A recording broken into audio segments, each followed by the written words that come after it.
오늘 우리에게 주시는 하나님 말씀은 마가복음 5장 36절에서 43절입니다.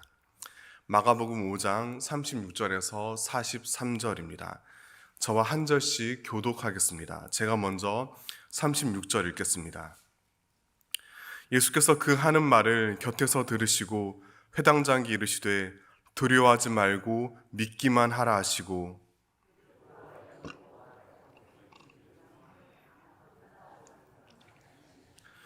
회당장의 집에 함께 가사 떠드는 것과 사람들이 울며 심히 통곡함을 보시고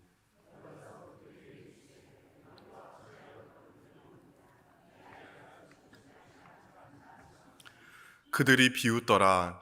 예수께서 그들을 다 내보내신 후에 아이의 부모와 또 자기와 함께한 자들을 데리시고 아이 있는 곳에 들어가사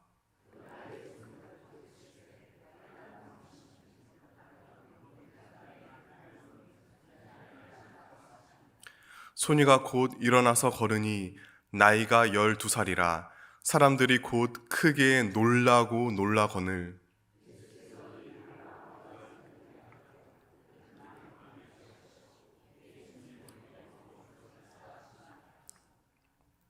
아멘. 우리는 모두 동일한 시간 위를 걸어갑니다. 하지만 저마다 짊어지는 그 시간의 무게와 속도는 각자 다릅니다. 가령 똑같은 여행길이라 할지라도 옆자리에 누가 앉느냐에 따라서 저마다 느끼는 시간의 질량은 사뭇 다릅니다. 이렇게 사람들은 기쁨과 행복의 시간은 무척 빠르고 가볍게 지나간다고 느낍니다. 반대로 아픔과 절망의 시간은 무척 무겁고 느리게 흘러간다고 여깁니다.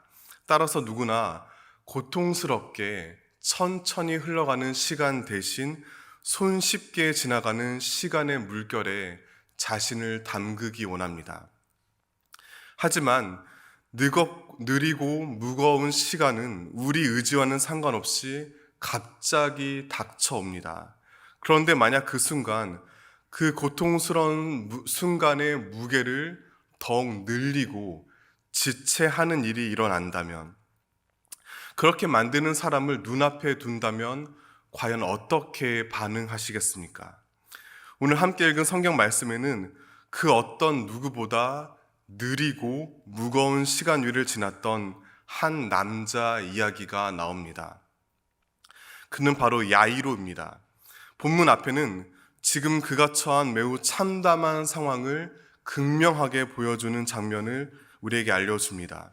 바로 회당장 야이로가 갈릴리 청년 예수님 앞에 엎드려 간청하는 모습입니다. 이것은 마가복음 5장 전체 줄거리에서 보면 우연한 장면이 아닙니다. 주님께서 귀신 들린 거라사 사람을 자유롭게 하시고 갈릴리 바다를 건너오신다는 소식이 야이로에게 들려왔습니다. 그가 서둘러 부둣가로 달려가 마음 졸이며 애타게 기다린 끝에 예수님을 만났습니다. 회당장은 상당한 지성인이자 유능한 행정가로서 유대인 마을 공동체 중심에 있는 인물입니다. 자연스럽게 동네 사람의 존경과 신뢰를 한 몸에 받습니다. 그런 그가 대체 무엇이 아쉬워서 제대로 배우지도 못한 예수님 앞에, 그것도 많은 사람의 시선과 체면 따위는 아랑곳하지 않고 엎드려 있었을까요? 바로 어린 딸이 죽어가기 때문입니다. 죽음과 맞닿아 있는 사랑하는 딸의 끔찍한 고통 앞에서 자신이 그간 쌓아올린 많은 지식과 재산이 아무런 소용이 없었습니다. 그 잔인한 현실을 깨달은 아버지의 최후 선택은 모든 자존심을 내려놓고 예수님 앞에 나아가 그저 엎드려 간청하는 것이었습니다. 다행스럽게도 주님께서는 그런 야이로를 물리치지 않으시고 죽음의 문턱 앞에서 신음하는 그의 딸을 향해 함께 나아가셨습니다. 그러나 안도함이 예수님을 모시고 집으로 향하던 야이로에게 엄청난 문제가 생겼습니다. 주님을 찾아온 많은 사람이 하염없이 몰려들어서 딸에게로 향하는 걸음이 더욱 늦어졌습니다. 그렇다면 갈릴리 호숫가에서 초조하게 예수님을 기다렸던 때는 물론이고 커다란 군중 사이를 어렵게 헤쳐가며 발걸음을 옮기는 순간들이 그에게는 과연 어떻게 느껴졌을까요? 그가 지금껏 살아온 그 어느 시간 못지않게 느리고 무겁게 목을 조여왔을 것입니다. 그렇다면 예수님을 향해 죽어가는 자기 딸을 살려달라는 야이로의 간곡한 부탁은 이 고통스러운 시간의 속도를 제발 좀 빠르고 가볍게 해달라는 의미로 이해할 수 있습니다. 따라서 주님을 향한 그의 가장 우선적인 기대는 분명합니다. 한시라도 빨리 집에 도착하는 것입니다. 하지만 예수님께서는 그런 그의 소망을 여지없이 뭉개버리는 매우 뜻밖의 무척 불쾌한 행동을 하십니다. 가던 걸음을 갑자기 멈추신 주님은 뒤돌아보며 이렇게 물으셨습니다. 누가 내 옷에 손을 대었느냐? 그러자 잠시 후 땀과 피로 얼룩진 웬 초라한 몰골의 여인 하나가 온몸을 바들거리며 그들에게 다가와 자기 이야기를 들려주었습니다. 그녀는 몸 밖으로 피를 계속 쏟아내는 병을 무려 12해 동안이나 앓았습니다. 그 병은 율법적으로 더러운 병이기에 사랑하는 가족과 친구를 비롯한 공동체로부터 격리되었습니다. 때문에 그녀는 몸은 물론이고 마음에도 큰 고통을 받으며 힘겹게 살아가야 했습니다. 그녀는 여러 의사를 만나며 갖은 애를 썼지만 재산만 낭비할 뿐 더 깊은 절망에 빠졌습니다. 그런데 그녀에게 예수님께서 우리 동네를 지나가신다는 소문이 들려왔습니다. 그러자 그분 옷끝만 건드려도 병이 나을 것 같은 왠지 모를 확신에 사로잡혔습니다. 마침내 위험을 무릅쓰고 사람들 사이를 조심스레 파고들어 주님의 옷에 손을 대었습니다. 그 순간 그녀는 놀랍게도 오랫동안 자신을 한없는 절망에 빠뜨렸던 병으로부터 치유와 해방을 경험하였습니다. 그리고 이 모든 이야기를 들은 예수님께서는 그런 그녀의 믿음을 칭찬하며 평화를 선언하셨습니다. 그런데 그 순간 곁에서 힘겨운 고통으로 얼굴이 일그러진 사람이 있습니다. 누굴까요? 바로 예수님을 모시고 한시 바삐 집으로 가기 원했던 야이로입니다. 주님께서는 그가 바라던 대로 조금이라도 서둘러 딸을 고쳐주시기는커녕 웬 꾀지지한 여자와 길가에 서서 한가롭게 노닥거리고 계십니다. 그 모습을 바라보고 있던 야이로 마음이 얼마나 새까맣게 타 들어갔겠습니까? 가뜩이나 감당하기 어려웠던 인생 무게가 얼마나 더 무겁게 느껴졌을까요? 그런데 그런 그의 신락 같던 희망도 여지없이 짓밟아버리는 결정적인 소식이 들려왔습니다. 야이로 집에서 신부름 보낸 사람들이 쭈뼛거리며 다가와 이렇게 조심스레 말을 건넵니다.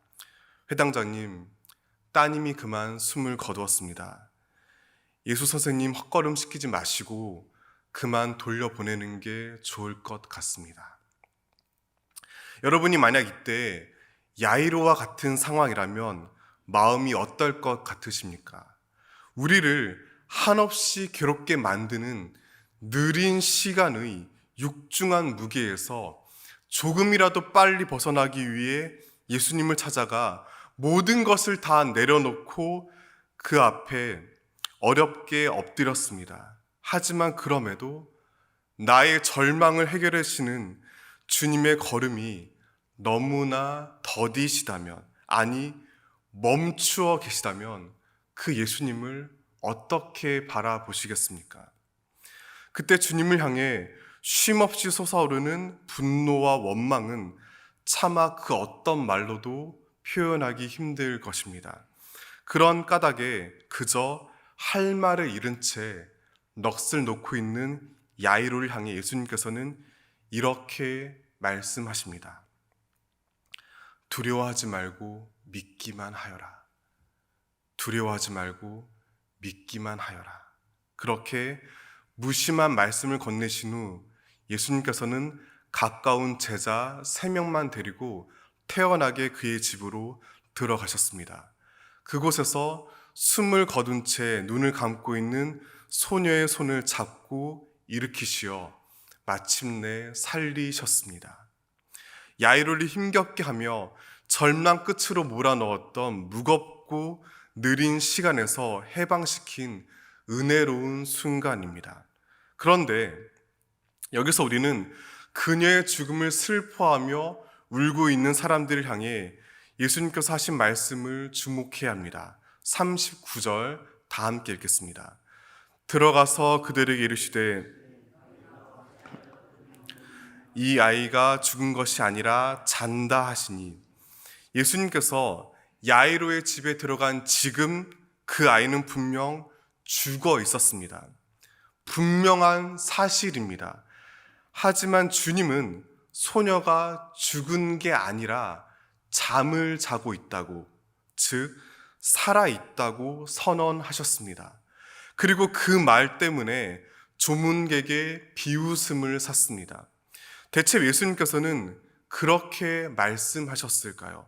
소녀가 살아나는 것은 분명 이후에 펼쳐질 나중 일입니다. 그런데 그 미래 사건을 마치 지금 현실처럼 말씀하신 까닭이 무엇일까요? 하나님의 시간은 사람의 시간과 다르기 때문입니다. 야이로 생각에는 예수님께서 딸에게 얼른 오셔야 지금껏 자신을 억누르던 느린 시간의 무게에서 보다 빨리 벗어날 수 있을 거라 믿었습니다. 하지만 주님의 걸음은 그의 바람과 달리 너무나 느리기만 했습니다. 그러나 그가 느끼기에 몹시 더디어 보이는 주님의 발걸음은 절대로 늦지 않고 가장 정확한 때에 그의 딸에게 도착했습니다. 하나님의 드넓은 시간 안에서 야이로의 딸은 예수님의 걸음 속도와는 상관없이 이미 죽음에서 벗어났기 때문입니다. 그렇게 예수님은 사람들의 초조함을 개의치 않으셨습니다. 뿐만 아니라 오랜 시간 절망에 허덕인 한 가련한 여인이 들려주는 가슴 아픈 이야기에 여유롭게 귀를 기울이셨습니다. 이렇듯 주님께서는 사람의 생각을 초월하여 가장 은혜롭고 정의로운 시간의 매듭을 이어가십니다. 그 시간의 매듭을 통해 고통받고 상처받은 이들을 돌보시고 구하신다는 진리를 마음 깊이 간직하시기를 바랍니다. 이것이 바로 우리가 두려워하지 않고 하나님을 믿을 수 있는 이유입니다. 사람들은 무겁고 느린 시간이 원하는 때에 원하는 방식으로 가볍고 빠르게 지나가기만을 바랍니다. 물론 이 자체는 너무나 자연스럽습니다. 그리고 야이로가 예수님을 향해 숨가쁘게 달려가 엎드렸듯이 꼭 필요한 무언가를 이루기 위해 최선을 다해 노력하고 속도를 내야 합니다. 어리석은 무책임과 태만을 신앙의 이름으로 포장하지 말아야 합니다. 그렇지만 만유의 하나님께서는 사람이 바라는 시간의 속도와 무게에 연연하지 않으십니다. 이러한 현실은 때때로 우리에게 고통을 안겨줍니다. 더 나아가 하나님을 향해 섭섭함을 넘어 원망으로 이어지게 합니다. 이 새벽 기도의 자리로 모이신 사랑하는 성도 여러분 마음 깊은 곳을 한없이 무겁게 짓누르는 느린 시간의 정체는 과연 무엇입니까? 여러분을 가장 괴롭힌 고통의 실체는 무엇이고 가장 바랐던 소망은 무엇입니까? 직장과 사업의 문제를 비롯해 자녀의 취업과 결혼 등 여러 현실 문제로 수없이 많은 갈등과 아픔 속에서 마치 야이로처럼 괴로움에 몸부림치지는 않으셨습니까? 그렇다면 오늘 함께 읽은 말씀을 통해 분명히 마음 깊이 새기시길 바랍니다. 하나님께서 사람의 시간표에 얽매이지 않으시는 까닭은 자녀의 고통에 무관심하거나 내버려 두셨기 때문이 아닙니다. 인간의 노력과 속도를 무시해서도 아닙니다. 시간의 주인이신 하나님께서 저마다에게 허락하신 삶을 가장 아름답고 위대하게 매듭 지으실 것을 약속하시고 계획하셨기 때문입니다. 따라서 모든 시간의 무게와 속도를 날마다 가장 적절하게 이끌어 가십니다. 더 나아가 우리를 이 세상에 결코 홀로 내버려 두지 않으십니다. 야이로와 어느 이름 모를 여인에게 그러하셨듯이 각기 다른 빛깔을 가진 이들과 더불어 촘촘하고 위대한 시간의 모자이크를 하나님 나라 안에서 함께 이루며 살아가게 하십니다. 이러한 믿음 안에서 우리는 제 아무리 버겁고 더딘 나날의 무게를 온 몸으로 지탱한다 할지라도 결코 두려워하지 않을 수 있는 힘을 얻게 됩니다. 우리 주 예수 그리스도께서 시간 안에서 시간을 넘어 살림의 손을 내미시며 비록 느리지만 절대로 늦지 않게 못자국난 발걸음으로 뚜벅뚜벅 다가오시기 때문입니다. 우리는 모두 동일한 시간의 길 위를 지나갑니다. 하지만 저마다 짊어지는 그 시간의 무게와 속도는 각자 다릅니다. 그러나 그 모든 세월의 높낮이를 어우르시며 믿음의 자녀를 찾아오시는 주님의 손과 발을 항상 신뢰하시기를 바랍니다. 그리하여 각자 삶과 가정을 덮쳐오는 모든 두려움을 믿음으로 맞서 용기 있게 이겨내는 저와 여러분 되시기를 마음 다해 소망합니다. 기도하시겠습니다. 시간의 주인이신 하나님, 때때로 주님의 느린 발걸음에 너무나 마음 졸입니다. 심지어는 화가 날 때도 있습니다. 하지만 시간 안에서 시간을 넘어서시는 하나님의 손길이 분명 느리지만 결코 늦지 않고 때마다 돌보심을 믿고 의지합니다. 주님께서 허락하신 일상을 주님의 시선으로 지혜롭게 쳐나가는 저희 모두가 되게 하여 주시옵소서. 시간의 경계를 넘어 우리에게 다가오신 예수 그리스도 이름으로 기도드립니다.